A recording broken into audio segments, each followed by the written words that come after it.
Hi, Alyssa Burkhoff with Keller Williams, and welcome to another episode of This and That Thursday. And today I am at Fringe Interior Design and Home Furnishings, and I have the privilege of talking with John Ebauer, my friend, interior designer and owner here at Fringe.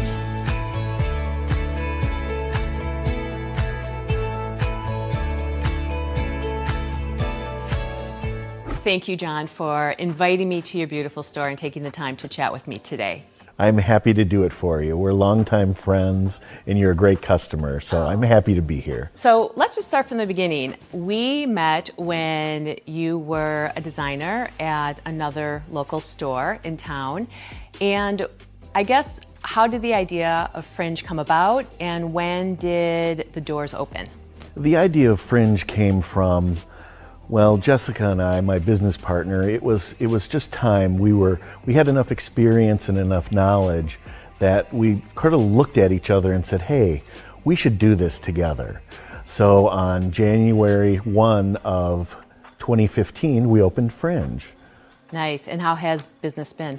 It's been terrific. We started out with a lot of loyal customers following us, finding us and following us. So business has been great, really, since day one. And even in times that we're going through right now, people are looking to their homes to redo things more often than ever before. Well, that's awesome. So I personally love shopping here, but for those individuals who aren't familiar with Fringe or who've never been here, what types of services do you provide? We really pride ourselves in personal service, and it doesn't matter what you're looking for, whether you're shopping for some new lamps or just a sofa or you want to redo a whole room. We pride ourselves in low pressure service, whether that's here in the store or coming directly to your home. We do those things and help you figure it out in a fun way too. In a fun way. Well, yes, it is fun because we've had a lot of experience working with each other. Thank you. So you mentioned COVID. How has it had an impact on your business, and how have you made adjustments during these times?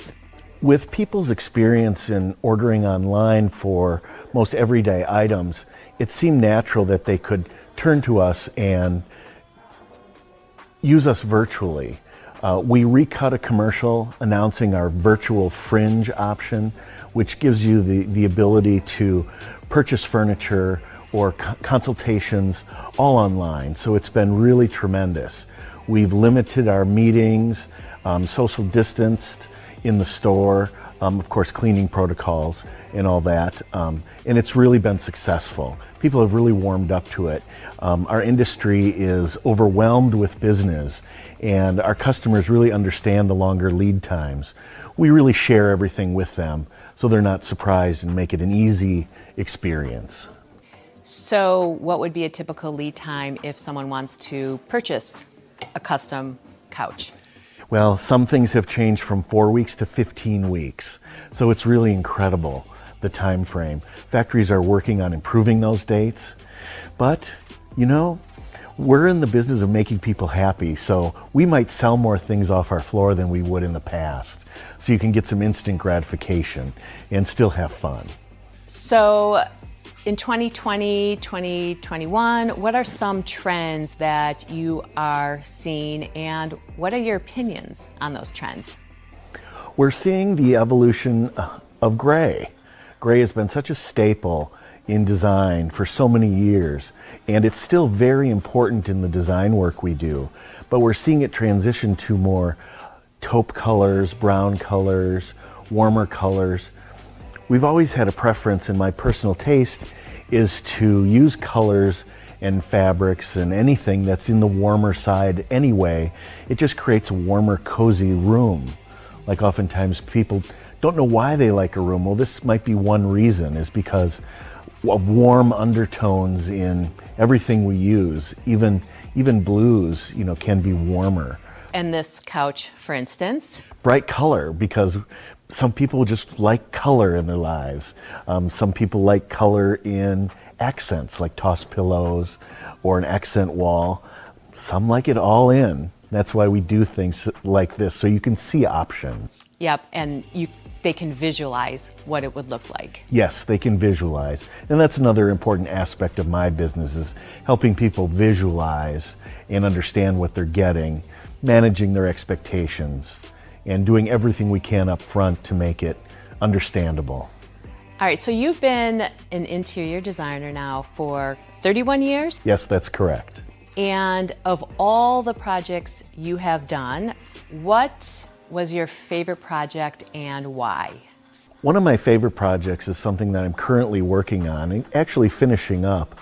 It's a larger stone country house north of Manitowoc that the family purchased to get away from the city and to hunt and experience outdoor activities where they really can't do that in the city. So it's been a complete renovation of this beautiful stone house in a rustic, modern way.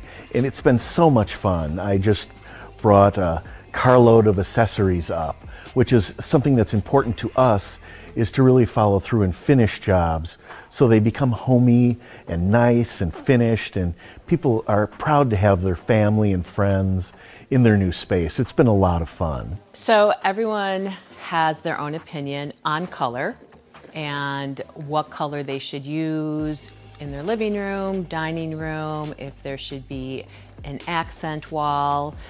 You did mention something about color already, but what would be your opinion on that? And should you go darker in a smaller room?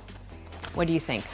Well, I like to think that we can accomplish beautiful spaces with any colors, tones. It's really setting the pace with an area rug or artwork that a customer might have, whether they're brighter tones like this setting or softer tones, and then we can choose colors from there.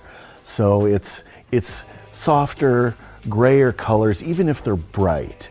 They're just richer and more exciting, and we're trained to find those colors and present them, so it's just a beautiful product in the end. Do you have a favorite room to design? Well, living rooms are always fun. It seems to be the heart of the home. So when you can design a living room that's beautiful and functional, it really brings the family together. I did a large sectional in a Tudor house in Whitefish Bay a few years ago, and they didn't have a house that had the family room addition on the back. So this room was everything to them. And she was skeptical because the sectional was so large. And I reassured her that she was going to love it. And of course, 2 days later, she called and said, not only does her family love it, but the entire neighborhood thinks it's sensational. So those are great rooms to do. Well, and on a personal note, that's what you did to our living room. Yes. Because we had furniture that I had and furniture that my husband had, and blending it together, which is always challenging to blend furniture together. Always. And make it work in a room. Yes. So with your help, we now have a room that we hang out in, and that's where we watch TV, and it's so comfortable, and the flow is just amazing now. And you're floating your furniture. Some people Yes. think they have to put their furniture up against the wall, and it's not the case. You've proven that. And that's a beautiful room. Well, thank you. And also window treatments. Yes, and so important. And that's what I mentioned earlier about accessorizing and finishing rooms so they're beautiful and functional, like yours. For example, to go back again, you have very functional and beautiful draperies. It can do a lot for a room, for privacy, for mood, for finishing the decorating. And when you are redoing a room and someone wants to hang pictures or hang drapery, what are your tips on that? And usually we're providing those things, so I like to design my draperies that go toward height of the ceiling. It really opens up a room and it looks finished, and then your eye isn't going to places it shouldn't go in an awkward drapery installation, which has been a problem in the past. But things like that, accent pillows are always nice for color and drama, and easy to change out rather than the big pieces over time. Yeah, I agree. And in your 31 years, what have been some challenges you've come across in different homes? Challenges, that's a good question. You know, working a lot on the east side of Milwaukee, bungalow living rooms are always a challenge because you come in the front entry in one corner, then you have to walk across the room diagonally. There's a lot of asymmetry, so those rooms are always challenging. Even larger rooms like your living room, common on the east side of Milwaukee, have multiple seating groups because they're long and narrow. So it's knowing how to work with these rooms. A lot of customers have pianos, and putting those together in a room can be challenging. So if someone has questions on paint colors or furniture arrangement, what is the best way for them to get in touch with you? I would encourage them to first visit our website, check out our Instagram page. There's a lot of great content there. And then most importantly, come in, meet us, meet one of our designers and talk to them and bring in pictures of your room and what's not working for you. We find that we ask a lot of nice questions, which gets to the root of matters so we can solve your room problems. We also work two different ways, and they can be simultaneously, where we have complimentary design consultations when you're purchasing, which is a great feature because you get all of our expertise with your purchasing, as you know. And the other way is if you're just looking for paint consultation, we have an hourly fee for that. So it doesn't spiral out of control or at all or anything. It's usually a quick process. And we can do that right in your home where we see your light and your conditions. That's how we work. Well, thank you again for taking this time to have me in your store and just answer some questions that I often have and I know others have as well. Certainly. So if you're thinking of making some updates to your home, whether it's lamps or you want a new area rug or perhaps an entire new living room, the designers here at Fringe will work with you in whichever capacity meets your needs. So again, I'm Elissa Berkoff with Keller Williams. Thanks for tuning in to another episode of This and That Thursday, and I will see you next week.